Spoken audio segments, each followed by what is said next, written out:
So, What's up? oh, are we live? Yeah, we're Liz Ive and the His Ive.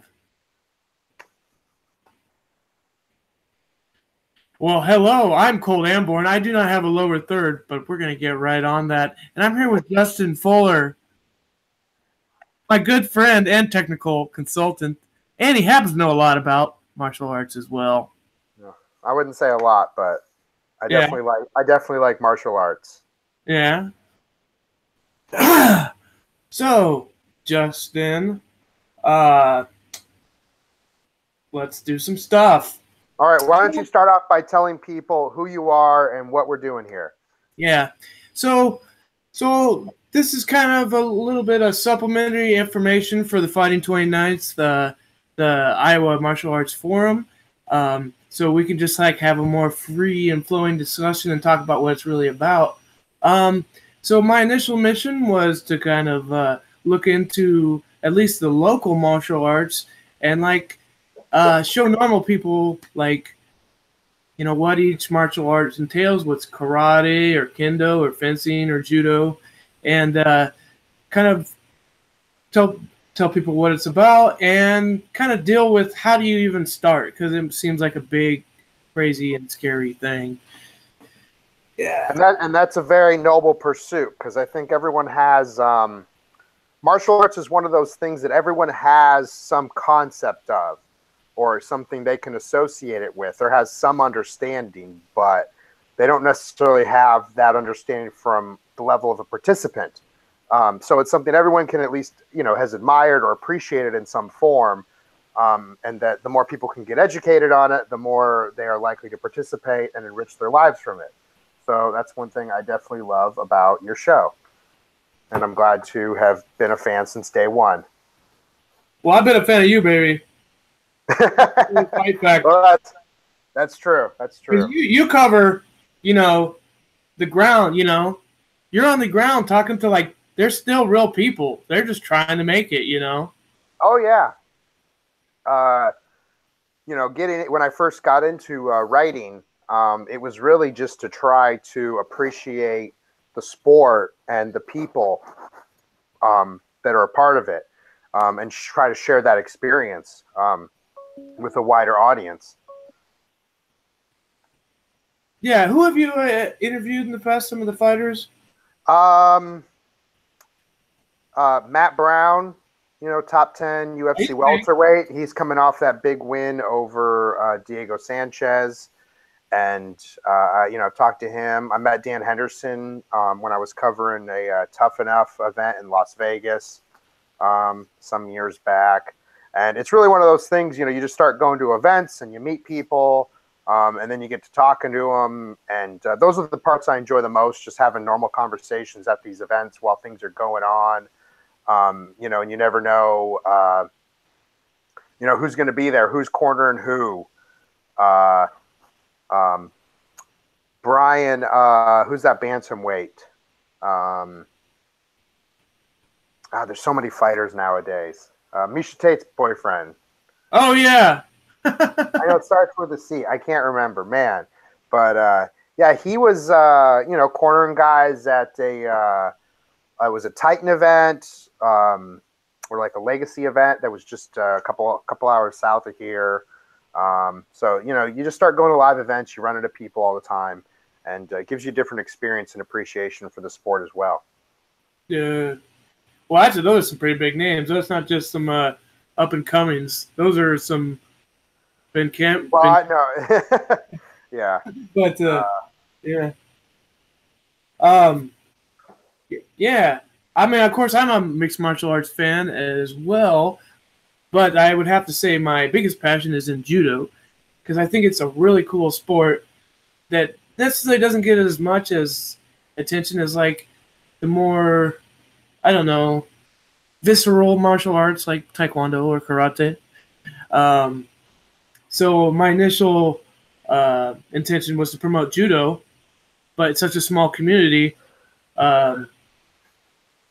I thought we had to branch out, and I think that a lot of the more combat-oriented sports, such as MMA, and the more traditional-oriented martial arts, don't really talk so Yeah. much. Well, I don't think. yeah, and we talk about this a lot. You're in that unique position that as a judoka, it has the traditional practitioner side, but also has a direct applicable overlap with MMA and a very close relationship with other ground sports. And so you're in this, because you came up through a traditional judo side, but then in Japan, how more traditional can you be?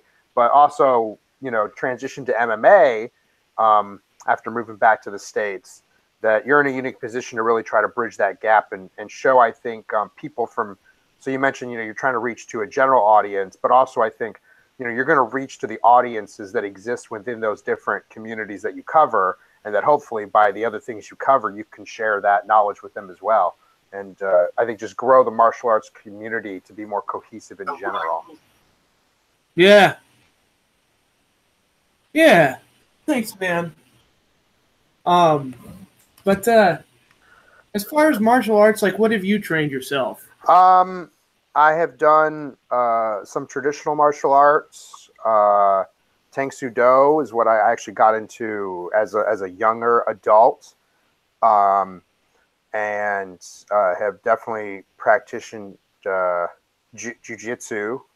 It's almost I feel like a necessity to at least have some jujitsu background, even if it's very limited. If you're going to cover mixed martial arts or participate in mixed martial arts in any regard. And kickboxing as well. That's one of my favorites. Trained with those guys out there in Virginia Beach, Jose Aguirre, Chase Walden, Buck Grant. They got a really good, really fortunate to have a very good, strong kickboxing community where I lived for several years in Virginia. Mm-hmm. And also learned from those guys with a couple different styles too. So it wasn't just everyone coming up through the same camp in that area. One guy has he's a Duke Rufus protege. Another guy's a Master Toddy guy. There's, Fairfax guys. And then, you learn that kind of stuff, just how nuanced the Muay Thai kickboxing community can be. In some ways, maybe even just as much, if not more so than jiu-jitsu as well. Because even though there's all these different branches to jiu-jitsu, we've tied the lineage back to like one of a few different people. But with Muay Thai, Brazilian jiu-jitsu or Brazilian jiu-jitsu. Sorry, okay. I know you. Yeah, that's kind of the basic understanding in modern. Yeah. So I'm gonna. We're talking about BJJ, guys. Don't get your swords out. Anyway, so well-rounded but limited in skill martial arts background, but again, definitely, I do it at the very least to gain a better appreciation, especially if it's something I'm going to be talking about and writing about and trying to interview people about. It's just, it would be impossible to have some of those conversations if you don't understand certain submissions or transitions or techniques, whether or not you could execute those yourself, or you understand the physical difference, just knowing what those are. And understanding it's a whole other language, right? And understanding it makes it a heck of a lot more fun to watch. Oh, of course. Otherwise, you just I don't know, punch him or something. Yeah, it's hard I can't even watch fights in public anymore. It's just so difficult. I'm glad when people watch it and get into it.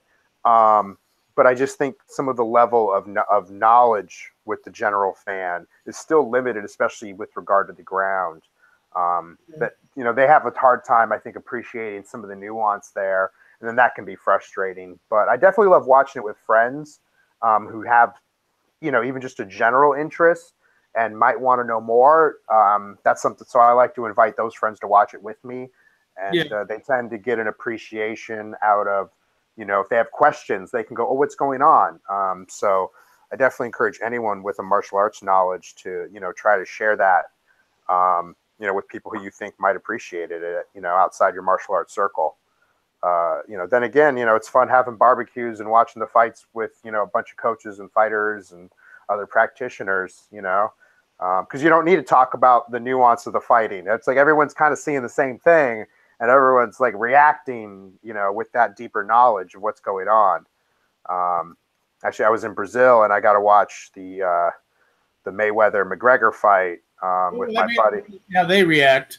Oh, it was, it was actually kind of funny. It was like anyone who was a trained fighter, was like, yeah, Mayweather's going to win this, it's like, and then anyone who was just like someone's relative or or girlfriend or, like was just, who didn't practice, would be like, no, it's going to be McGregor, it's like, because, that's the story they're trying to sell you. But that was definitely a kick, it was like my first day there in Curitiba, visiting my good buddy, who's a Carlson Gracie black belt and pro fighter. And he actually helped out Matt Brown with his camp this last fight. And, just having a barbecue and sitting on a ham and like the TV's outside and everyone's just kicking it. Camps. What's that? Barbecues are important to training camps. Yeah, of course. I mean, at least that's good. Gets everyone together and good protein. And they do barbecue a little different down there. It's all these just really good cuts of steak, and they're marinating them, and it's like you throw it on the grill. And then when it's ready, you cut it up and you just start sharing it. So it's like there's just always like another steak coming out. And so you're always just kind of like snacking. It's not like, where's my steak? And no, get up. That one's my steak. Well, where's his steak? Well, he doesn't get a steak. No. Everyone's just chopping it up and spreading it around and having a good time. Cooking bread on the grill.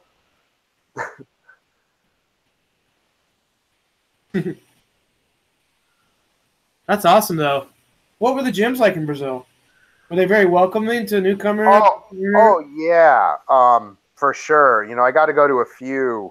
The one in Sao Paulo, in San Bernardo, which is like kind of one of the parts of Sao Paulo, they call it like the ABCD area,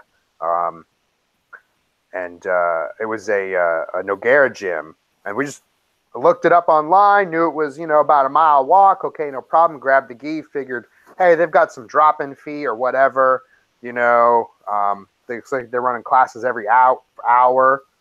That's the thing too, right off the bat. Like this was like a smaller gym, and there was a Gracie gym just a block down that was like almost like a YMCA. It had like 5 levels, and they're like, we got everything. We got karate and jiu-jitsu and salsa and salsa.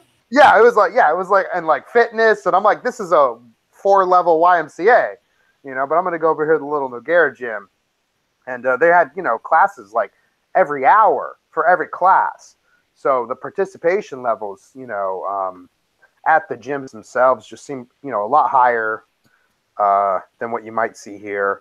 That was obviously very dense, metropolitan region though too. Oh yeah. That wasn't the bungalows. So like, yeah, versus being in, a suburban neighborhood. And it was just super welcoming. It was like, once they found, okay, hang on, let me get this guy. He speaks English. Oh, what's going on? Oh, we're here to just do some jujitsu.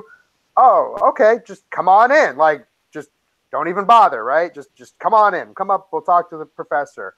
And he seemed a little like skeptical at first, and was like, all right. And this guy, he was like, oh yeah, I just got done kickboxing class. My kid's taking classes, and my wife's going and she's doing jiu-jitsu upstairs. She'll be up there with you guys, right? Like the whole family's there doing whatever, right? And at first he was like, like who are these, who are these gringos? Who are these Americans walking in there? And they're like, you guys have gis? You do jiu-jitsu? We're like, oh, we got gis. They're like, okay. Then it was like, oh, good. I think they might have thought like, oh, some Americans just wandered in and said, let's like try some jiu-jitsu because it's in Brazil, right? What's that? Go start a fight. But yeah, they were super welcome and friendly, and everyone rolled with everyone, and it was, they do their format a little different. They kind of just sort of start, they do the warm-ups and then they sort of get into it. And the instruction, for what you could get from it. But luckily it was, a guy willing to I was able to match up with a guy who spoke English in the class for that one. And that was the first experience, and definitely each one was a little different. Each place we went, we went to a church that does judo and jiu-jitsu 2 days a week, and they compete. They'll compete with other churches. It's like there's so many churches that are doing jiu-jitsu that they have their own like tournaments. It's crazy. That'd be awesome. Yeah, and they do it for free because it's just something for the community. So it's like, hey, maybe you can't afford to go to the gym. Hey, we'll do jiu-jitsu at church, no problem. But definitely the constant thing at all of them was that everyone was super welcoming and super friendly. It didn't matter what your skill was, just, hey, you're there having a good time. And I felt with guys that were at my level or just above my level, I felt like once I started getting in a little bit better shape while I was there after the first couple weeks, I was holding my own pretty good, better than I thought I was going to, I should say. Yeah. So it's just, I prefer not training with the gi, so it was still good to shake the gi off from time to time. Right. Shake it off. Oh, look what I found. I'm getting more professional by the minute. I just found my headphones. There we go. Hey, just real quick technical thing. I think my screen froze. Yeah, I'm not seeing you. Okay. I'm going to go ahead and... I'm going to look at settings real quick. All right, I'm hearing you a lot better now, by the way. Huh. Well, I haven't changed anything yet. I think something else might be messing with my camera, so I'm going to back out real quick and come back. Okay. All right, right on. So while we're waiting for Justin, the main topic that I wanted to talk to today is wondering why. What are some barriers to entry that what keeps people from taking those first footsteps in the gym? Because it can seem like kind of a hyper testosterone, scary place. If you don't know anything about it at all your knowledge comes from Jason Stackhouse movies, where you think you're going to have to fight for your life. And so we wanted to kind of share our first couple experiences going to the gym and being completely ignorant about, simple things like gym culture, because it can be very different depending on what discipline you're doing, whether it's boxing or wrestling or Tang Sudo.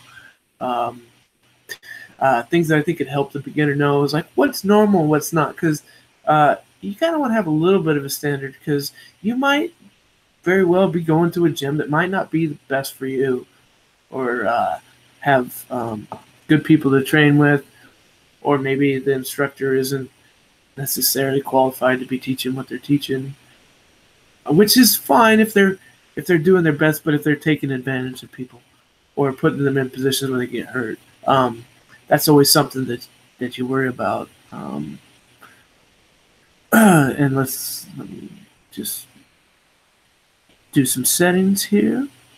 And, if you're watching, comment down things about martial arts that you want to talk about. Any concerns or fun topics that we on. Primarily, I'm mostly covering the Iowa City area right now, but I'm going to branch out. So far, I've covered judo, karate, kendo, and mixed martial arts, all in this area. There's a lot more. Oh, we got Justin back. Oh, I thought you knew I was there. I just didn't want to interrupt your thought, but no. He's like, no, I didn't know. So we hear each other good? Yeah, I was going to ask, out of the things you've covered so far on your show, what are some of the consistent takeaways you get from each martial art? What are some of the connecting themes you've noticed across all disciplines? Mutual welfare and benefit of your fellow training partners. I think that's the one thing that you really can't deal without, no matter what it is. I mean, even if it's a less contact-oriented sport, if your instructors are just kind of teaching to make themselves feel important or powerful, then I don't think it'll be a good place. So I think the mutual welfare, keeping that in mind, and keeps more people practicing.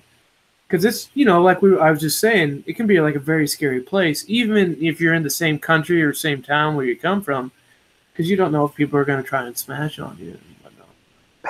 Yeah, especially you go into the more competitive jiu-jitsu gyms or MMA gyms, and you always have that sort of. It's sort of like if you've had that happen once, you can go to 20 gyms, and it's still always in the back of your mind. You're always going to have that anxiety of like, oh man, I do have to just be on my guard the whole time and figure out who's trying to smash me or not until you learn the people and the culture of that gym. And I don't think it's as common as we think it might be. Unfortunately, it's common enough that if it happens to you once, you're going to always be thinking that for sure. Yeah, I mean, especially nowadays, yeah. It might not even be the gym. It's just one, every gym has that one guy, I feel like. Your gym gets to a certain size and everyone's got the one guy.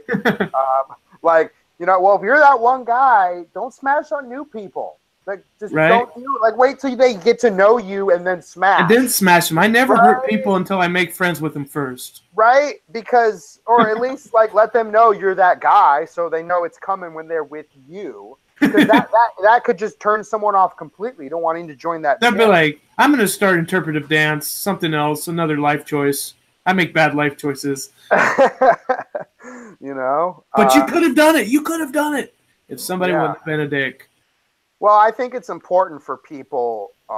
That's probably one thing that you can take away from all martial arts is that you want to be welcoming to new people because you want that place to do well, and you want it to do well with nice people there, so they can continue to have a business that you can go to and enjoy to be at with people you can trust and have a good time training with.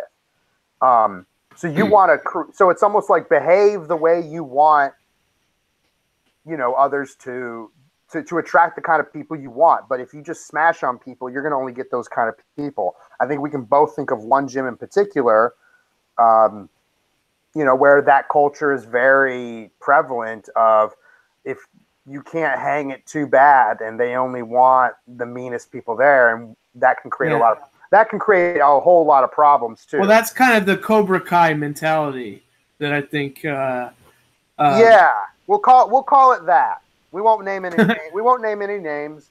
But I think we have to be able to reflect our own experiences. But I think on some of these issues, in any mentality. In any market, though, when you have the element of choice, like, oh, I don't like this gym, might not be for me. If I can go somewhere else. And then people go to other gyms and have that common experience. Yeah. Like if you were the guy that gets smashed on, you could either be like, I don't ever want to do that to somebody again, or you could be a total sociopath and just want to. That's possible too. But on the great majority, sociopaths are not as common as you would think they are, based on what we watch in the movies. But that's true. Well, I think there's the Cobra Kai mentality, and there's definitely some. Jiu-jitsu schools that have that, then the more competitive focus, pure, almost like, I think the pure competitor jiu-jitsu style schools, but those tend to either be like subgroups within a larger school or smaller schools. And, we talked about nuances within certain disciplines. Jiu-jitsu is one of them, of course, where you have schools that are more active and competing. You have schools that might be larger and kind of have more variety. You have schools or facilities that just focus on learning the craft, and kind of finding that and having experienced that range too, tells me, well, there's pluses or minuses to each, just like different martial arts. And it's all about what you're looking for. It just can be very difficult to identify that early on sometimes. Right. Yeah.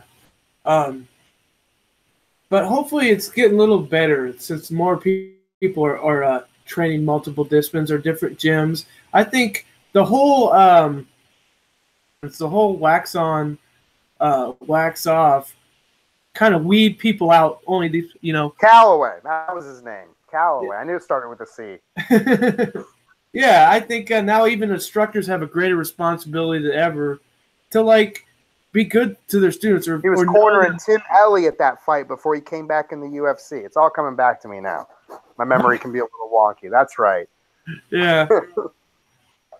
Yeah, I mean, maybe they're afraid, like, they're thinking about the 80s when there was all these gym smashers would come in, like, oh, they're going to make our gym look bad. We must, you know. But now you can come in. Of course, it is kind of scary. Sometimes you go to a new jiu-jitsu room and you roll and you tap the purple belt, and then the black belt sees and you're like, oh, no, dude, I just saw something. I took a chance. Like, tough guy, eh? Well, you know what, man? Like, what kind of school is that, right?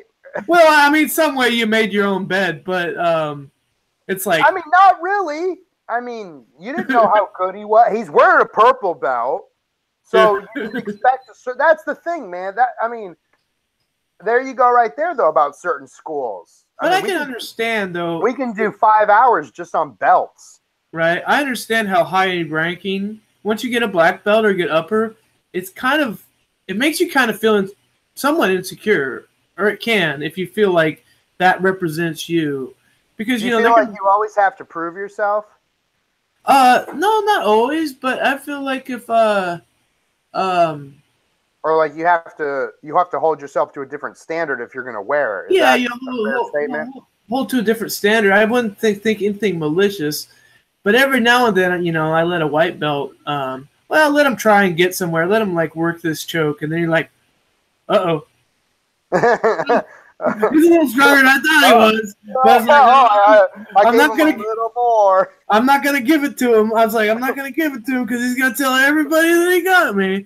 That's a good point right there, right? You don't want to give anything away for free, right? I mean, let him know what he's got to do. That was one difference I noticed right away. You know, you kind of get a mixed bag of chips from different gyms and different belts and different people, which is one thing I definitely appreciate. You know, everyone likes variety.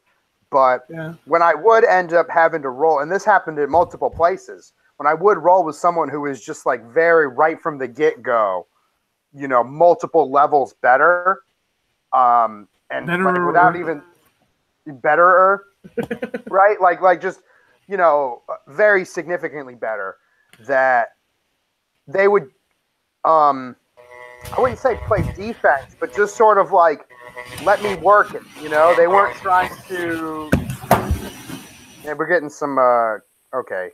I think it's your cables are getting crossed. You're good now. Okay.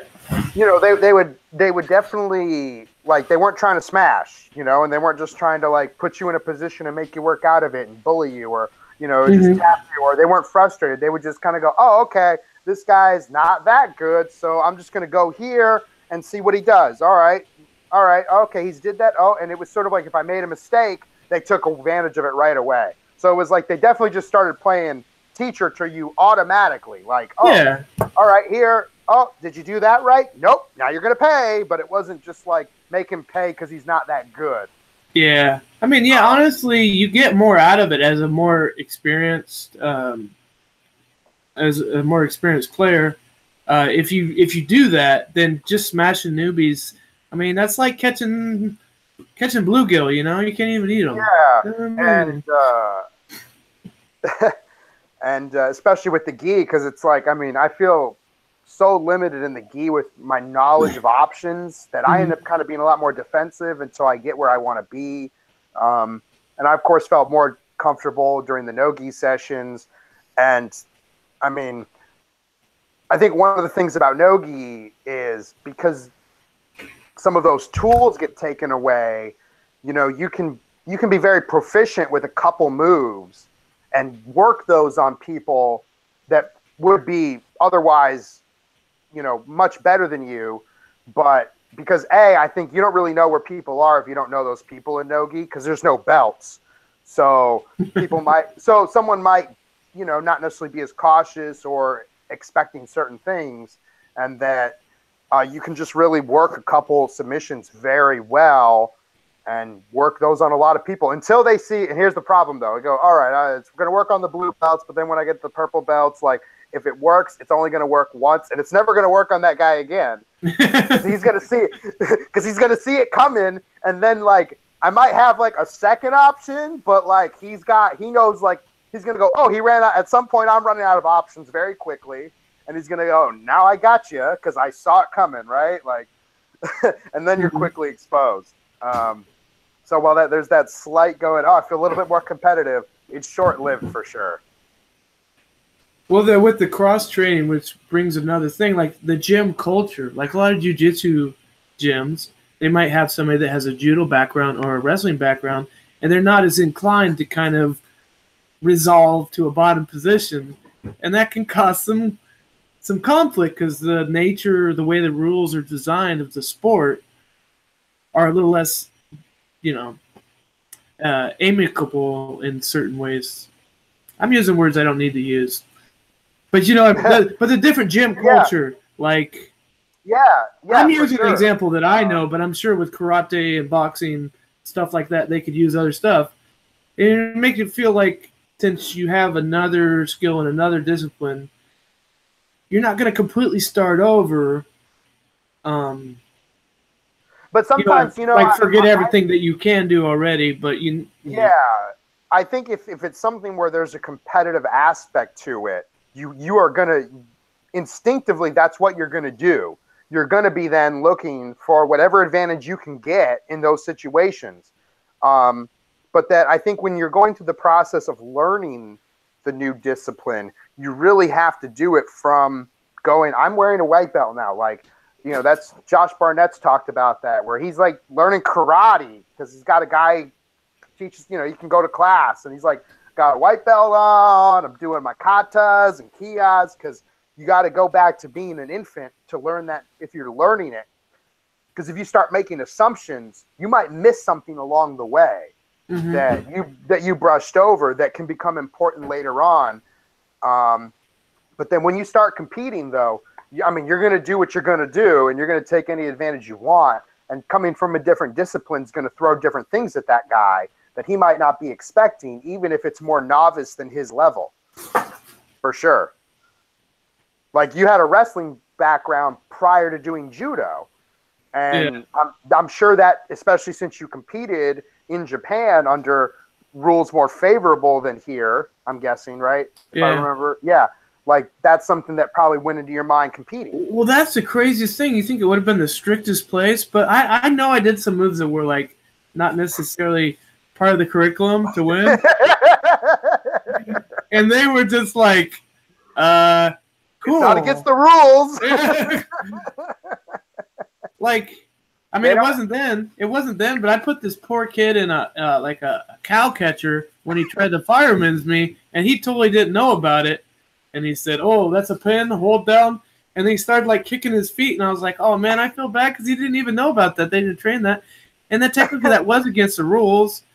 And I was a white belt, but I've been doing jiu-jitsu too, and I armbarred somebody, and I was like, I didn't even know that was against the rules, but they just rolled with it. I think they were so worried about having to explain this to me because they didn't know. They're like, just okay, the winner. They just didn't. They were like, you know what? It's just going to be too much trouble. Just let it go. Okay. And I wasn't trying to do it maliciously. And then because you won, you got promoted in rank and your belt. Yeah, then I was black belt. And then all the way black belt, supposedly I was supposed to know what I was doing. Do you feel like you've had to like relearn judo since you got more heavily involved with judo in the last couple of years? Through Hawkeye and what you're doing now? Actually, I finally feel like I'm finally a first level black belt now. Like when I got my black belt in 2006, like I said, I just kind of out wrestled a bunch of. That's 12 years ago. 12? Yeah. Oh wow. Does that say? It feels like 5 years ago, doesn't it? Right. And then so I got back to the state in Seattle where it was like it's fairly competitive on the West Coast. I mean, not like Eastern Bloc countries competitive, but I mean, for U.S. it's pretty competitive. And that's where more Japanese people live on the West Coast. All of a sudden, I was going against black belts that had like experience that like that knows, like, oh, he wants to grab my legs. Oh, that's a good thing because I'm gonna lift him up and throw him on his head with a Uchimata. He's like, And, I've seen this before. Yeah, I've seen this before. And then you realize, like, oh, there is a reason, because once you get at a level where everybody's strong, you're like, I have to learn the rules. I do. You just don't get. Yeah. Because I just don't get you don't get to like Gaijin muscle him. Yeah. No Gaijin smash. They call no Gaijin smash after you're a black belt. Gaijin strong? Is that what they call you? He's strong, and then there's Gaijin strong. No, that was an interesting. Yeah, that was an interesting thing in Japan because the population is, it's fairly homogenous, and when they see somebody else like a white dude that kind of has broad shoulders, they think, oh God. But then there's the absolute opposite. They're like, oh, you coming up in my house, son? I'm gonna destroy you. But most of the time it was that. It was like, or they would try and be nice. They would try and be nice, like, oh, maybe he doesn't know what he's doing. He's new to this. I tried to keep it, but you could definitely tell. Because, in Japan, a lot of these people aren't judoka. Like, their dads or teachers are just making them do it. So not everyone is, like, trying to be a champion. It's just like, judo is like...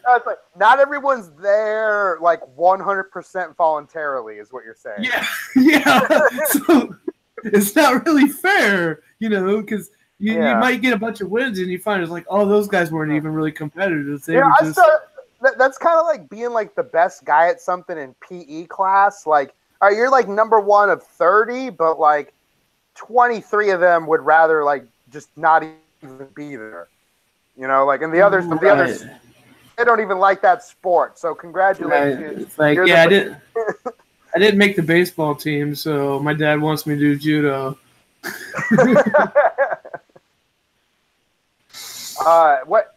So for training there, though, how would you say it differs for judo from Japan to Seattle to Iowa?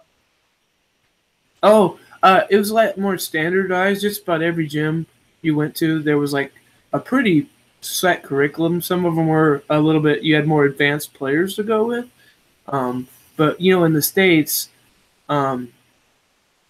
It's hard to tell, like, what they were going to train or do, or some of them would be more ground-focused, like Newaza, but they would pretty much, maybe some dude, originally did jiu-jitsu and just say, hey, I want to do throws too. Or you kind of knew, depending on the size of the Budokan and the size, you could expect the level of talent there. But you could expect like similar curriculum and in the States, you never know. It just might be a bunch of dudes that watch some YouTube videos and just want to like fight with their clothes on. In the States. So, okay, like, but they're calling it judo class. But they're calling it judo class. But no one there is actually like formally learned judo. It's just pajama wrestling, yeah. So when you roll into a place like that, are you just like treated like the grandmaster? Like, oh man, like save us. There's been some odd times like that, yeah. But I always try and play the lowest roll until it's like actually time to go. So keep as much pressure on me. It's like, oh well. Okay, man, you want to start up or down and blah blah blah. And then I want to keep them like keep them comfortable. Yeah, keep them comfortable. You don't want them to know you can smash. You don't want them to know that you can smash them until after you're their friend. So you befriend people so that you can later beat them up. Yeah, we're talking about. Sounds like a sociopath. Dude, be cool. He's like, no, I just lure them in. I lure them in. I play it easy. I play it cool. I make them think it's all right. And then when they're like, oh, I trust. Then when they're like, I think I can trust this guy with my safety, he chokes me unconscious. Yeah. You saw through my All through my I guys. saw through your game. Oh man, Even though I said that sooner, there's not that many sociopaths out there. You want to get in my van, because, you know? He's like, I know we can spot our own. How would you know, Colt? I swear I didn't do the drugs, but drugs cause memory loss. So how would you remember? Right. Yeah, but all joking aside, I mean, like, that's my one Office reference for the day. But what do you think it is that kind of keeps people out of from stepping in the gym? Whether it's we'll speak broadly, like so similar, like somewhat competitive martial art, or not even that. There's probably even some people worried about going in and doing their forms. You know what, man? I think it's access. Honestly, Access. It's access. Like, because you have to compete with. So if you're talking about youth martial arts, you have to compete with sports. Yeah. And sports has a couple advantages you don't. One, they're in the schools. And two, they're on TV. Now, this is one area that UFC and MMA at large, I think, has gotten people involved at a younger age who want to participate in that. But in some ways, that might be a turnoff to people who might otherwise participate in traditional martial arts, but parents see that on TV. So there's always going to be that sort of give and take. There's winners and losers in any system. And I'm not saying that that's a reason they're not, but give credit to the fact that they're getting younger people in the gym, but they're getting younger people in those gyms. They're not necessarily getting a really good point. They're not necessarily getting younger people in the other gyms. And that's not their responsibility, but this is just to look at where other sports have advantages that traditional martial arts don't. So they have to put up with that competition, but then also the access. I mean, nice. I'm going to compare it to yoga. Sometimes there's a Taekwondo class at the Y, just like there's yoga at every YMCA or something of that effect, right? But I can just roll into any yoga studio in the country, drop my $25 down, and I'm doing yoga. Like, I'm doing yoga. I'm not having to really, like if I kind of know a little yoga. And if I don't know any yoga, well, there's, I can find a class that'll be a lot easier to do, right? I don't have to because I already have shorts and a t-shirt. I already own the clothing that I need to go do yoga, and they'll let me use a mat. So I think, some people might not know that gyms have gis to rent at first, or that they're free for the first, there's just this other piece of equipment you might need just to participate that might not be very apparent is available. And so you have that. And then again, it's just, a lot of schools do contracts over subscription, over just a standard subscription, or drop-in fees and punch cards might be a little expensive. And I understand why. That's the business model. That's just the nature of the way, the economics that the business has to operate in. I mean, I study economics, right? That's my thing. So, philosophy. I mean, I'm philosophy and economics. That's all I study all day long, right? I get it, but that was an interesting point, though. That's something. That's something different. That other things you don't have to do to participate. I thought that. So go ahead. Yeah. Oh, sorry. The access, but also kind of a fear that people might be afraid that they'll do something wrong. Because I've had several people that want to start judo. I'm like, oh, what if I go and I walk on the mat and I don't bow? And be like, well, we'll ask you politely to bow when you come on the mat. Well, then where do I stand? It's okay if you don't know. We're not going to Cobra Kai you on the first day. Maybe the third day we'll give you a Cobra Kai. Quick leg. That can be intimidating too, right? Yeah, where do I go? Where do I fit in on this? And maybe at some extent they're not even necessarily worried about the physical danger, but the social anxiety of the whole thing. And I think the mystery of martial arts is actually kind of what people thought it was cool, but I think it's actually holding it back in 2018. As long as people are willing to, be respectful. But that respect can be learned. I think there's a couple different ways to mitigate that. One is I think what's very common in jiu-jitsu is that for your first class, it's like a private class basically. So you have the person, like, because if you've never done jiu-jitsu before, it's going to take me like a good half hour to an hour just to explain to you and show you some very basic things before you even start doing anything, if you're going to do it safely. And that means this person needs more time, right? You have to schedule that kind of thing. You don't just necessarily always have someone like ready to do that. But also, if you just throw them right in a beginner class, like you said, they're not really going to know what to do. And then it's sort of like, I'm putting I want you to spend money here, but it's on you to put in the effort to prove that you want to be here, so that way you can give me money. Right. You have to prove to give me money. So as much as I understand the necessity of having the contracts for your membership as a business model, understand that you're asking people to give you money. So anything that you do that might make them go, maybe not, maybe try to focus on that.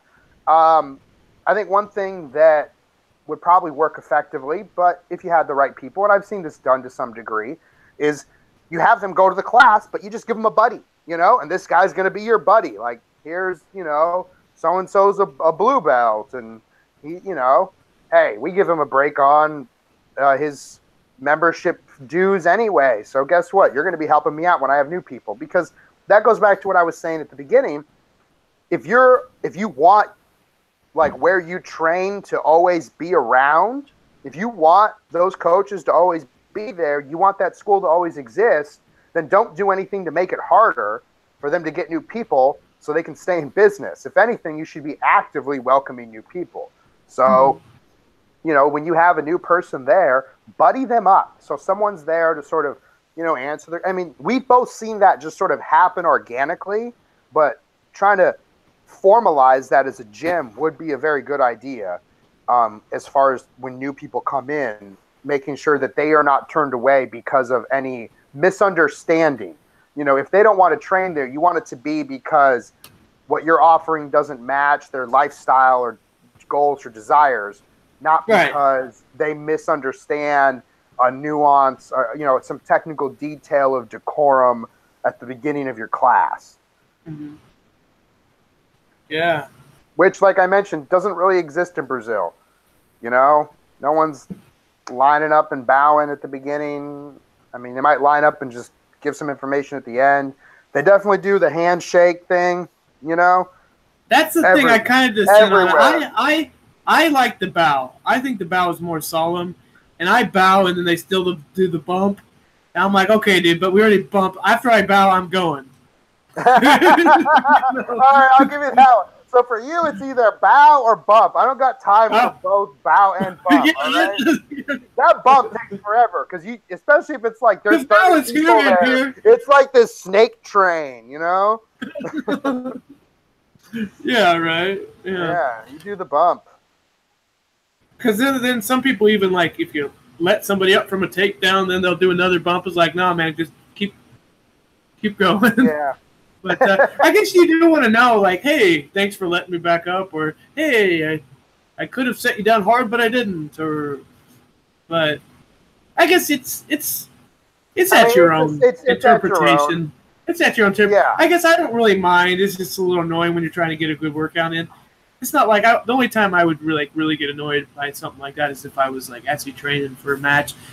But hopefully, I would like have a good group of people that I know I could get my workout from, so I'm not having to press beginners to get ready for a tournament. Oh yeah, right. Like I never considered myself anyone worthy of training with, but sometimes I go to the gym and it's like, oh, there's just like 3 killers in there, and they're all getting like one guy ready for competing, and they're like, all right, you're next in the Shark Tank, and it'd be like, all right, is he sufficiently tired?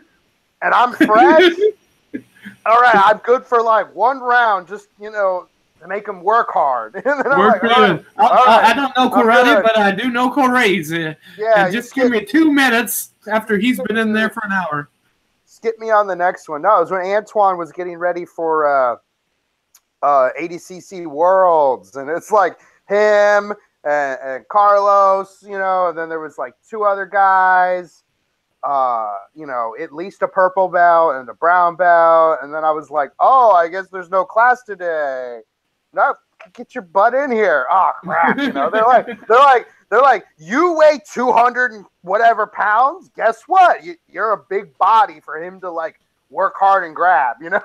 No, that is true. Like even just having a body that's your size, even if it's not the most experienced, I appreciate that. Because he was competing at heavyweight too for that. So it's like, you know, as we all know, bigger guys, you know, hey, you just need meat sometimes. Yeah, I appreciate that when a lower ranking person will just, that's like, and I'm not going to beat him up. I'm going to work some stuff that I might not usually work, that I might not be familiar with,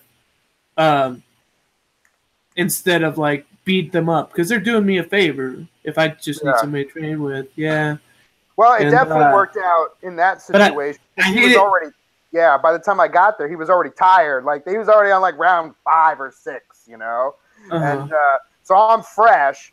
And that meant like, all right, well, I've got a lot more energy to burn, but I'm also limited on the skill compared to him. So that forced him to like use more skill, and he would otherwise always overpower me. But because he happened to be particularly fatigued, he was forced to then use more of his advanced skill, which is how he should have been thinking anyway. When you think about the guys he was going to be going against, right? You know? Like, you're not going to be able to outstrong, you know, Vinny Magalhaes if that's who you get paired up against. It's just not going to happen. You know, he's going to wrap you up like a pretzel if you try to just muscle him. So, you know, and then it goes, oh, well, I'm limited, so he's going to have to focus on using skill, which is where it's good having that younger, you know, that lower ranking guy sometimes. Mm-hmm. If you just want to use skill against strength instead of skill against strength and skill. Well, yeah, it's actually kind of it's really just multifactorial, though. I mean, you're talking about strength and skill. Well, skill and what? Strength and what? Mm-hmm. You know? But generally we quantize that guy is strong. That guy is not strong. But he's got good technique. Well, that's what we know what they mean, right? When we go, when we say, like, you know, he's real strong, like, and like we already know, like, the skill is very, I feel like, apparent. You can kind of just tell where someone's skill is at, you know, either by observing them or definitely rolling with them. You can tell right away. Yeah. Every now and then you get somebody like really strong. It's like, dude, what do you do for a living? When we say strong, we mean strong for their skill level. I think would be the good way to put it. Like, you're basically saying, like, yeah, you might know as much as him, but he's strong. Like, he, you know. And so sometimes that can make a pretty big difference. You know, if the skill's equal, then it makes all the difference for sure. Or if skill is a little bit less, but they're just like in really good set, better shape. Yeah. Yeah. Oh, for sure. Right. Especially being in a competition, I'll tell you that. There's a big difference between rolling hard, like live sparring at the gym, and competing. And that difference is the other person, but they also don't know you. Mm-hmm. So I don't care how hard you roll. If it's with people you've rolled with before, you're getting something different out of it that's hard to replicate when you go to compete against strangers until you get to that certain level, right? I mean, like black belts, it's always this feeling out period at the beginning, or then pro levels, right? Like, guys just don't come out there ready to start grab and smash. But definitely at that, especially at the beginner level, it's all grab. It's just like at the beginner and novice level, it's like two meteors colliding, and we're just going to see what happens. Sometimes those are the funnest matches to watch. You'd be like, why would you do that? No, that was really crazy. Why would you do a takedown like that on your face? At the intermediate level, you know, but then I feel like they smash, but then unless there's one person clearly, you know, they just sort of end up stalling out. At the intermediate level, it's sort of like, it's not so much just total smash, but like there's you know, you can be a little bit more aggressive and not bank on them matching that right away. Yeah. And if, you know, you make yourself vulnerable to submission, but if you're competing against someone who's more skillful than you, then your advantage is at the beginning when you're fresh, when you can surprise them, and when you can try to catch them. Because otherwise, I know pretty quickly, like, all right, if I knew what this guy's skill was, or I know it going in, even if I haven't rolled with him, over this match goes 5 minutes or whatever the max is, depending on the rules. I mean, I'm going to be like, well, I'm going to end up losing. It's just going to happen, right? He's just going to end up he's going to wear me down and then work his way to the top or the position. And I can only hold that off for so long. And if you're playing defensively, what's the point? So especially me, I don't really, work a good guard game. And I don't, it's just not a position that I'm very strong in. So I'm not going to like willingly go to that position. I'm not, I just, I'd rather be on top in the guard, than have guard. Cool. I think that's one thing guys do differently. But yeah, just to my point, like, so for me, competing at intermediate level in Nogi, you don't know what you're going to get in there. You can have white belts, blue belts, purple belts, wrestlers, judo guys. You don't know what. So it's almost like you got to be aggressive. And if it's sort of like, that's where I go, all right, these are the things I'm good at. And if I use them against the same person who's better than me, they're going to know the second time. But this guy doesn't know. So if I'm going to get him, I'm going to get him early, and I'm going to have to surprise him because it ain't going to happen again. We'll do another 5 minutes, and then we'll wrap it up. Is there any plugs or anything you want to talk about real quick? How about tell people where they can catch your show, the TV show? Oh, okay. Yeah, so the TV show's on PATV. Right now, I'm just doing kind of one full feature half-hour episode per month, but I'm working on adding extra features, like stuff that I cut out. Interviews so we could get more in depth and talk about more fun topics. Generally, in each episode, I focus on one particular martial art. I bring in a master, somebody that teaches in the area. Right now, I'm currently editing the Taekwondo episode, but we actually had a lot of other fun conversations ranging from Chuck Norris's chest hair to how to break boards and the difference between Tang Sui Do. So I'm going to put up those fun little conversations up prior to the actual full episode. But yes, at PATV, Public Access TV 18, and we film here in Iowa City. So where is that only available in Iowa City, or how is that available statewide? The channel on TV. The channel is available on Mediacom. It will be in the state though, yeah. Okay. But I also put them up on YouTube and Facebook. That's right, you do. Yeah. Which is good for anyone, anywhere. If you want to know about any of these martial arts, they're just good interviews to watch. And you're not going to be able to go meet that guy and go to his school, but that's fine. It gives you a little bit more knowledge about these different martial arts if you were curious. Right, yeah. So to take away the mystification of everything. And you really approach it from I know nothing, tell me what I want to know mentality. Right. Yeah, because honestly, there's some really great podcasts. There's really, Joe Rogan Experience, all that stuff. And it's great. And you can almost get your education from that, even if you never trained too. But watch my show instead. But I figure if I focus on making martial artists just people and showing other sides of them, then you'll be more likely to just go and freaking try it, If you try karate for a while, you have some fun, but maybe you want something a little bit more, I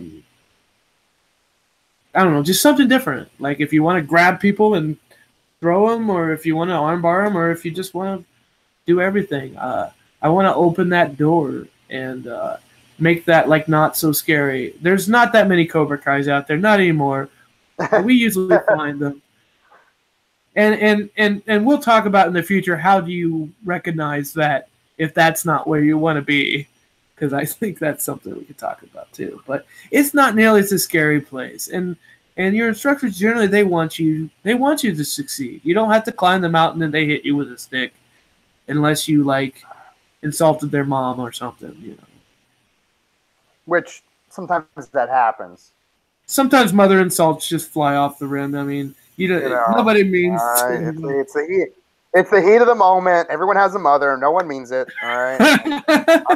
I'm sure she's a lovely lady. All right. She's a lovely lady. All right. Let's just. But I heard this one thing. All right.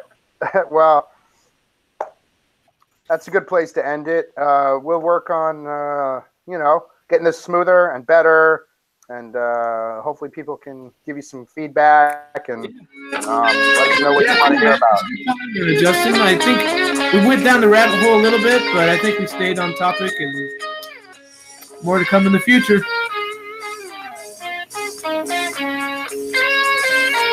Godspeed and party on. That was really totally right.